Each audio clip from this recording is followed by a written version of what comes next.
এই ডাক বাংলাদেশ খেলাফত মজলিসের না, এই ডাক খেলাফত মজলিসের না, এই ডাক ইসলামী আন্দোলনের না, এই ডাক ইসলামী খেলাফতের না, এই ডাক ইসলামী বাচ্চার না, এই ডাক ইসলামী ঐক্যজোটের না, এই ডাক হলো মুহাম্মদুর রাসূলুল্লাহ সাল্লাল্লাহু আলাইহি ওয়াসাল্লামের মানসাবে খতমে নবুওয়াতে হেফাজতের ডাক। সঙ্গত কারণে যে বলবে মুহাম্মদ সাল্লাল্লাহু আলাইহি ওয়াসাল্লাম আমার নবী, তাকেই আগামী 15 তারিখের সমাবেশে যেতে হবে। ঈমান ভঙ্গ হয়ে যায় নাই, ঈমান দুর্বল হয়ে গেছে, এতটাই দুর্বল কোন রকম করে বন্ধুরা আমার ইসলাম হাত্তাতিন মিন খারদাল মিনাল ঈমান, শস্যের দানার মতো ঈমান আছে। এটা নিয়ে যদি কবরের ভিতরে যেতে পারে তাহলে তার আপনজন যদি দুনিয়া থেকেও এমন থাকে, নবীজি বলেন ইদা মাতাল ইনসান ইনকাতা আনহু আমালুহু ইল্লা মিন সালাস, ইল্লা মিন সাদাকাতিন জারিয়া আও ইলমিন ইনতাফাউ বিহি আও ওয়ালাদিন সালিহিন ইয়াদউ লাহু। ঈমান নিয়ে গেছে, ঈমান ভঙ্গ হয় নাই, তবে দুনিয়া থেকে তদন্তর পারের কোনো পুঁজি নিয়ে যেতে পারে নাই। অনেক গুনাহ তার আমলনামায় রয়ে গেছে।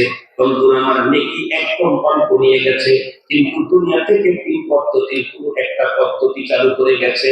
আর এক নাম্বার হলো বন্ধুরা আমার সাদাকা জারিয়া করে গেছে, অথবা এই দুনিয়াতে বন্ধুরা আমার দেখে গেছে তার এই, অথবা সন্তান সন্তান দেখে গেছে দুনিয়া থেকে চলে যাওয়ার পর যে কোনো পদ্ধতিতে কিয়ামত পর্যন্ত যদি তার আমলনামায় লেখি ঢুকতে থাকে দুর্বল ঈমান নিয়ে গিয়েছিল, পুঁজি একদম কম ছিল, কিন্তু আর তার কোনো প্রবলেম নেই, সমস্যা নাই। কেন?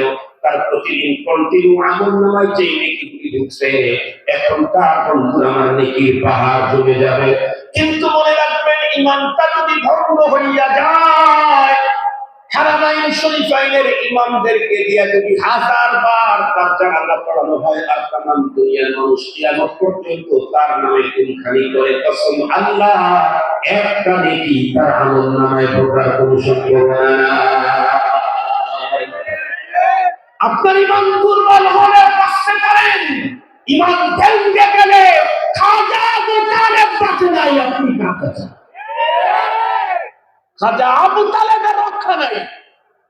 মুসলিম মিল্লাতের পিতা ইব্রাহিম আলাইহিস সালামের বাবার রক্ষা নাই, আপনি কারা?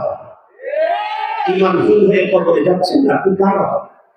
মুহতারাম হাজিরিন, এজন্য এই কথাটা আমি গুরুত্বের সাথে আপনাদের খেদমতে পেশ করছি। এই 5 বছরের নেতৃত্ব চান না পরপারের চিরস্থায়ী জান্নাত চান? যদি পরপারের চিরস্থায়ী জান্নাত চান, তাহলে ওই শব্দ বলতেই যাইয়েন না যে শব্দ বললে আমার ঈমান ভেঙে যাবে। এতে যদি 5 বছরের চেয়ার আসতো না আসতো, পরে আসুক, না হয় জীবনেই না আসুক, তবুও তো আমি পরপারের জান্নাতের চেয়ার, এটাকে আমি ছাড়তে পারি না। মুহতারাম হাজিরিন, আমাদের ঈমানের এই জাতীয় জাম ভবিষ্যৎ প্রজন্মকে যেন আক্রমণ করে তাদেরকে চিরস্থায়ী জাহান্নামী না বানায়, এজন্য উলামায়ে কেরাম, বাংলাদেশের উলামায়ে কেরাম, সমস্ত বলতে গেলে সব ধরনের উলামায়ে কেরাম আগামী 15ই নভেম্বর ঢাকার ঐতিহাসিক ইস্তাহারাবাদী উদ্যানে এক মহা সমাবেশের ডাক দিয়েছেন।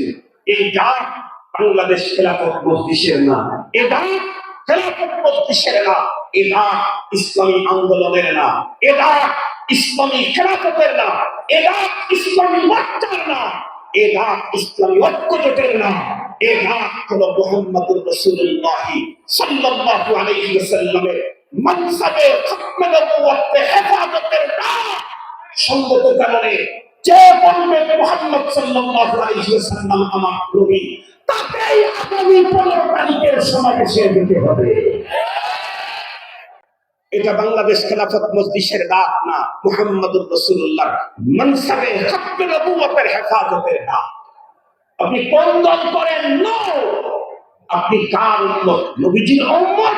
আপনাকে যেতে হবে, আপনাকে যেতে হবে। পয়গম্বর সাল্লাল্লাহু আলাইহি ওয়াসাল্লামকে আল্লাহ প্রদত্ত খতমে নবুওয়াতের চাল না জানাজানি করে তাদেরকে এদেশে উচিত শিক্ষা দিতে হবে। আমাদের স্পষ্ট বার্তা আমাকে বলেছে, এখনো বলছি, এদেশে হিন্দু আছে, পদ্ম আছে, চালাল আছে, মদ আছে, নিজ নিজ পরিচয়েরই আছে। মুহতারাম হাজিরিন, কাদিয়ানী যদি এদেশে থাকতে চায়, কাফের পরিচয় নিয়ে থাকতে হবে, মুসলিম পরিচয় নিয়ে নয়। মুসলিম পরিচয় নিয়ে।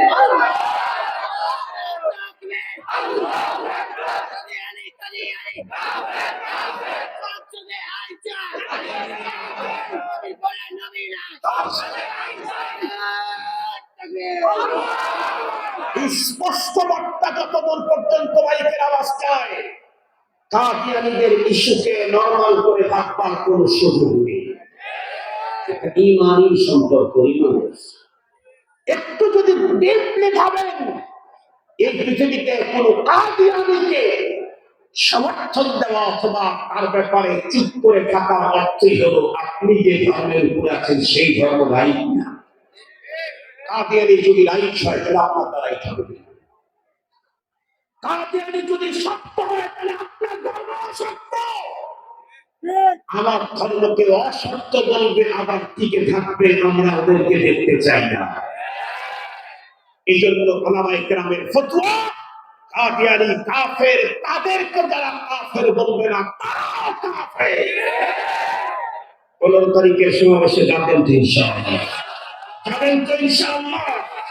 15 তারিখের সমাবেশে কষ্ট করে গরমের ভিতরে খান খান, যদি ইখলাস থাকে, আহতাসিবু আলাল্লাহ, আশা করা যায় ময়দানে মাহশরে পয়গম্বরের ফাতরে নবুয়তের জন্য এতটুকু তরবারির কারণে হাউজে কাউসারের পানি আল্লাহ নসিব করে দিবেন। আলহামদুলিল্লাহ রাব্বিল আলামিন। আসসালামু আলাইকুম ওয়া রাহমাতুল্লাহি ওয়া বারাকাতুহু।